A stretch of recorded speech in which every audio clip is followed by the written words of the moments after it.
दो भाई होते हैं, बचपन में साथ में रहते हैं, साथ में खेलते हैं, साथ में खाते हैं पीते हैं, लड़ाई झगड़ा भी करते हैं, लेकिन साथ में ही रहते हैं। रहते हैं कि नहीं? लेकिन कुछ समय बाद ऐसा क्या होता है कि एक दूसरे के दुश्मन बन जाते हैं। आपने ये सोचा है कि देखा है ये दोनों में दुश्मनी हो जाती है। दुश्मनी किसके कारण होती है? जो जिनका विवाह होता है। सुखदेव जी कहते हैं राजन परीक्षित,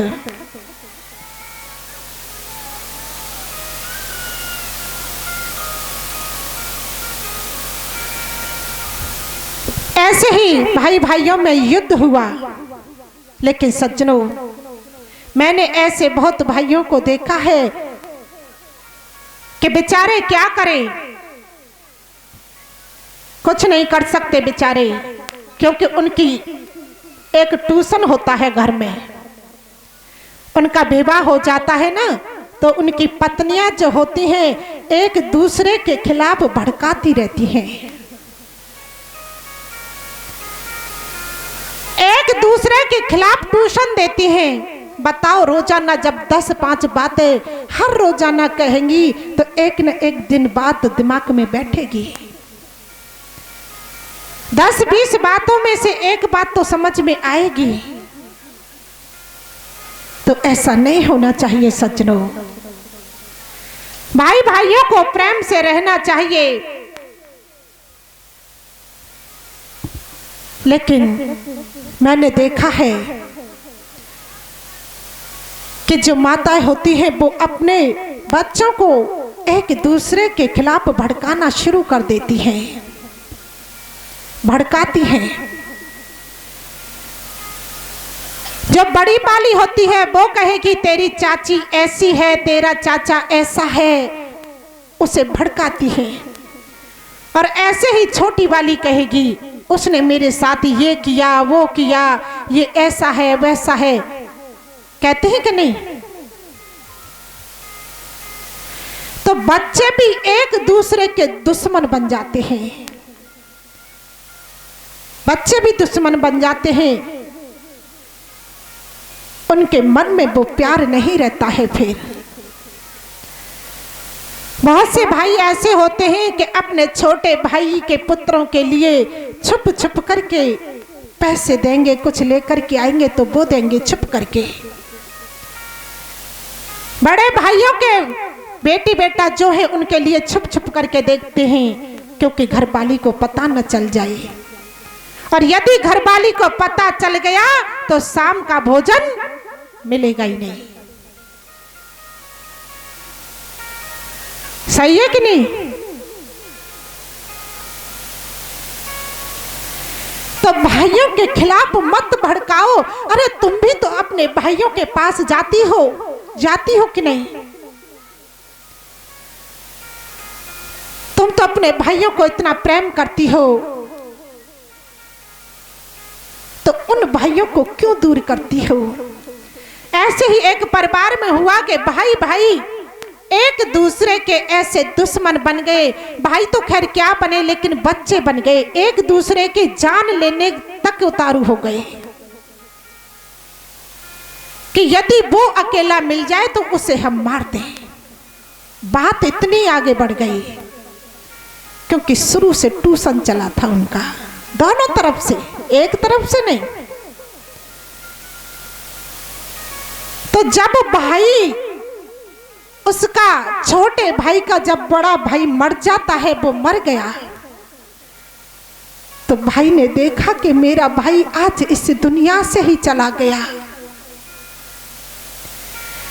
तो वो भाई को देखने के लिए जा रहा था कि आज अंतिम बार तो मैं अपने भाई के दर्शन कर लूं।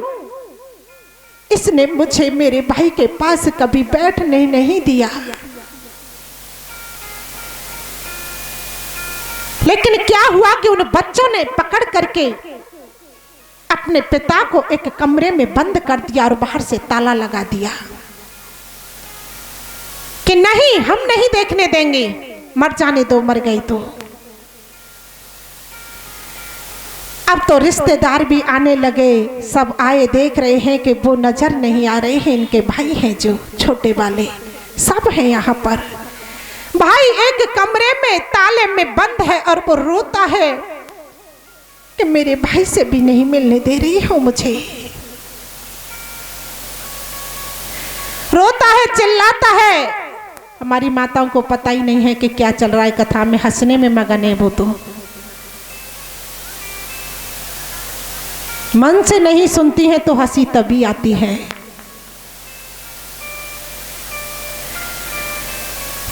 तो भाई को कई दिन हो गए मरे, 13 दिन हो गए, प्रसाद रखा उन्होंने।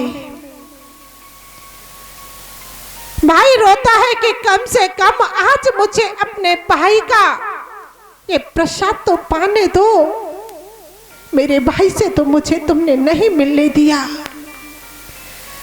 मेरे भाई का अंतिम दर्शन भी नहीं करने दिया तुमने मुझे। उन्होंने क्या किया, पूरा दिन निकल गया ऐसे ही, ताला नहीं खोला। जब शाम के 5 बज गए तब ताला खोला कि अब तो सब काम हो गए, अब इन्हें बाहर निकाल दो।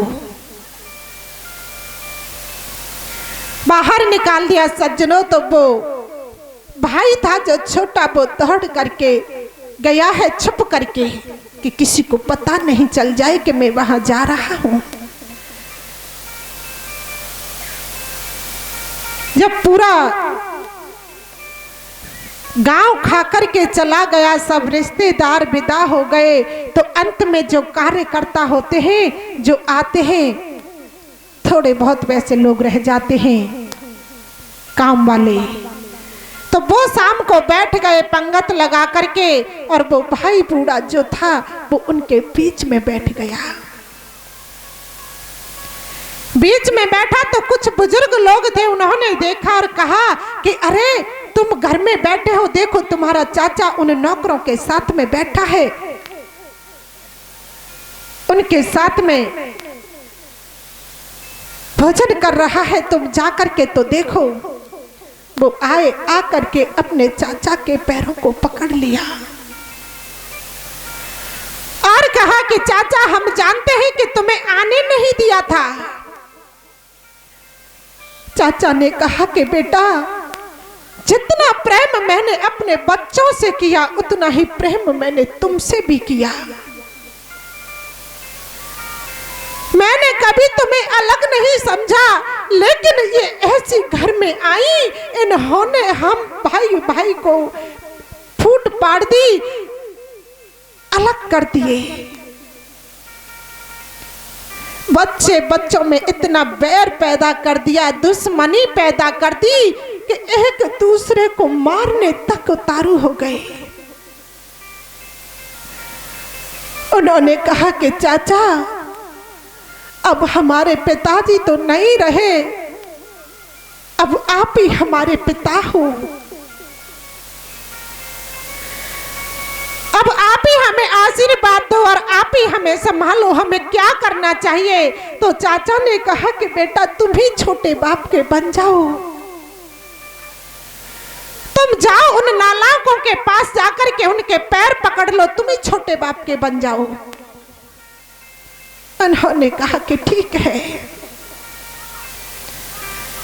चाचा के साथ में वो गए, जाकर के पैर पकड़ लिए, भैया हमने अपने जीवन में जो गलती की अब दोबारा नहीं करेंगे, भैया अब हम प्रेम से रहेंगे, प्यार से रहेंगे, हमें प्यार से रहना चाहिए। अब हमारे पिता तो नहीं रहे, यही हमारे पिता हैं। उस चाचा ने अपने बेटाओं को और भाई के जो बेटे थे उन्हें अंक में भर लिया और रोने लगे हैं कि मैंने अपने भाई से कभी बात तक नहीं की। सज्जनों, तुम जीवत अपने भाई से बात नहीं करते हो, अपने भाई के पास नहीं जाते हो, कोई भी संकट आ जाए, लेकिन जब भाई इस दुनिया से चला जाता है तब झूठे को देखने जाओ तो उससे कोई फायदा नहीं, कोई मतलब नहीं निकलता है। भाई भाइयों को मिलके रहना चाहिए। और माताओं कभी ये भावना मत जगाओ, अपने बच्चों के बीच और उनके बीच में फर्क मत करो। सबको प्यार करो, उन्हें सिखाओ हर चीज। अरे तुम्हारे प्यार में इतनी ताकत होगी कि उनके मन में जो भी नफरत है वो नफरत भूल जाएंगे। तुम में इतनी काबिलियत होनी चाहिए। अपने अंदर जो शक्ति है उसे पहचानने की कोशिश करो। एक औरत जो है उसके 3 रूप होते हैं, महासरस्वती, महालक्ष्मी और महाकाली।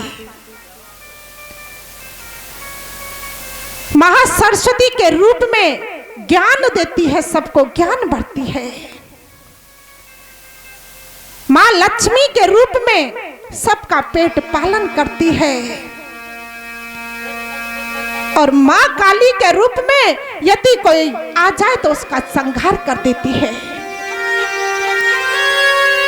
लेकिन माताओं ऐसा संहार मत करो, ऐसा मत करो कि भाई भाई को भी एक दूसरे का दुश्मन बनना पड़े। ऐसा मत करो। एक दूसरे से प्रेम करो, प्रेम से रहो तो तुम्हारा घर स्वर्ग बन जाएगा। लक्ष्मी भी कभी तुम्हारे घर को छोड़ करके नहीं जाएगी। और अंत समय में जाता ही क्या है साथ में, बताओ? कुछ जाता है? कुछ लेकर के आए हो, लेकिन लेकर के जरूर जाओगे। बुरा करोगे तो बुरा ही मिलेगी, अच्छा करोगे तो भवसागर से पार हो जाओगे। वहां पर प्रभु पूछेंगे तुम्हें, तुमने क्या अच्छा कर्म किया है, क्या करके आए हो, तो क्या जवाब दोगे? नीचे सर झुका करके खड़े रहोगे? ये जीवन ऐसे ही बर्बाद कर दोगे? ये जीवन तुम्हें क्यों मिला है? भजन करने के लिए मिला है।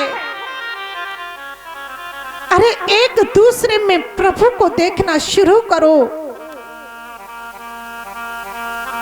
जरा मीठा बोलना शुरू करो।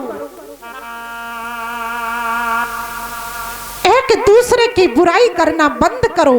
कब तक करोगे ये? तुम्हें सुख मिलता है क्या ये करने से? कभी सुख नहीं मिलेगा। जितनी बुराई करनी है किसी की करो, लेकिन अपनी आत्मा से एक बार पूछ करके देखो, शांत बैठ करके देखो कि तुम्हें सुख मिला क्या। मन में कलेश होगा।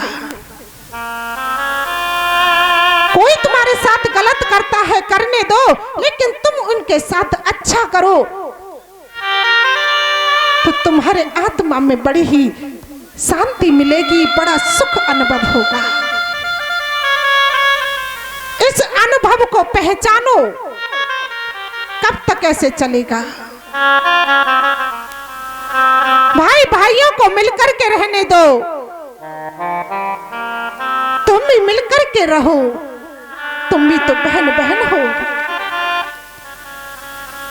अरे जिंदगी में कोई किसी के साथ नहीं रहता है, जो आता है तो अकेला ही जाता है और अकेला ही आता है। छोटी सी जिंदगी है, प्यार में काट लो, प्यार में बिता लो। कुछ नहीं रखा है। करोगे कि नहीं? अरे नर काहे पे करते गुमान, कोई नाए हमारे राहो या दुनिया में। काहे पे करते गुमान, कोई न यार हो दुनिया में। अरे नर काहे पे गुमान कोई नाए हमारे रहो या दुनिया में। अरे नर काहे पे करत गुमान कोई ना अमर रहो दुनिया में।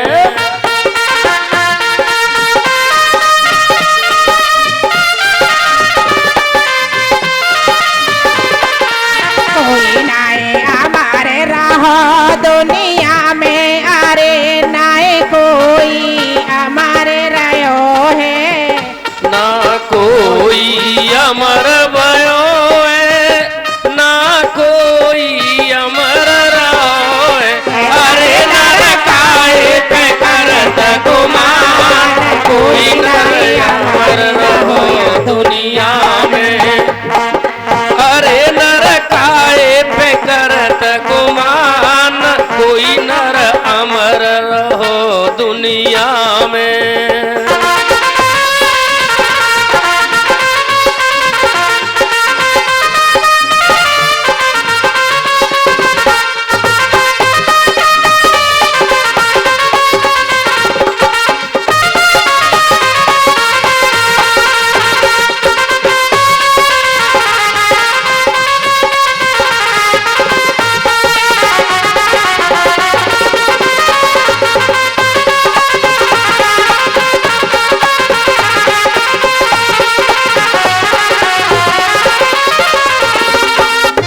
जिन्होंने हमारा स्वागत किया है, भगवान इनकी ऊपर कृपा दृष्टि बनाए रखे, हमेशा खुश रखे।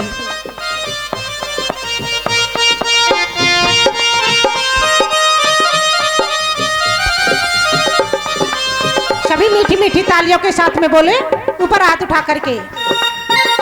भाई अरे जो ने बाड़ा धारी रथुहा के रहे बनवारी। बहे अर्जुन भवधारी रथ हाके रहे गिरधारी। भाई अर्जुन बाड़ा धारी रथुहा के रहे बनवारी। बहे अर्जुन बाड़ा धारी रथ हाके रहे गिरधारी। थोड़ी सी बात बढ़ा इसकी।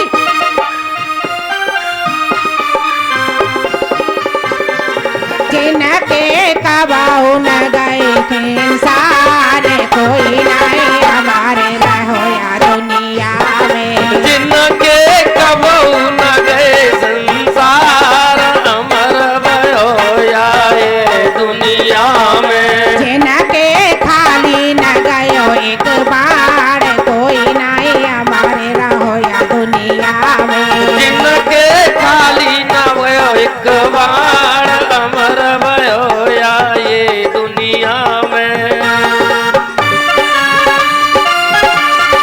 सभी मीठी मीठी तालियों के साथ में।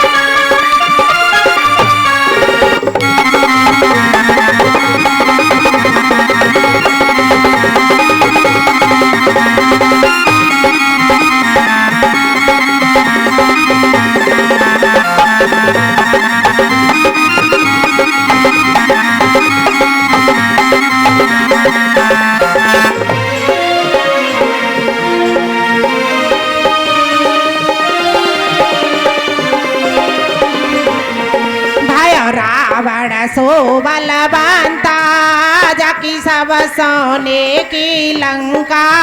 भयो रावण सो बलवंता जाकी सोने की सब लंका। भयो रावण सो बलवंता जाकी सब सोने की लंका। भयो रावण सो बलवंता जाकी सोने की सब लंका।